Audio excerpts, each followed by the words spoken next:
Ilang sandali pa matapos ang kanilang naging task, si Princess nagbukas ng saloobin kay Lela.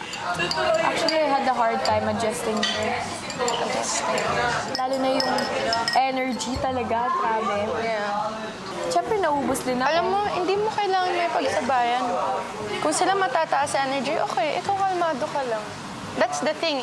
Iba-iba yung personalities natin, magkakaiba-iba tayong tao.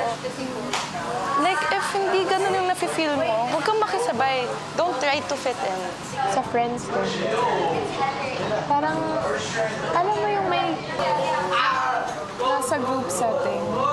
Yung parang ako parang, hey guys, ano pag-usapan niyo guys? Feeling left out. Hindi yung parang sila mismo lumalapit sa'yo na, uy, princess, ganito, ganyan. Kaya when that happens, I always try to fit myself. Kung paano sila. For example, ganito kasi mas gusto niya. So maybe if I do more of this and less of this. I think you just need to be yourself. Yun na nga. That's what Kasi you're trying to fit in eh. And dun pa lang, mali na eh. If magsa-start ka ng friendship, una pa lang mali na eh. Nag-start na sa mali. Alam mo, if you be yourself, kusa sila lalapit sa'yo.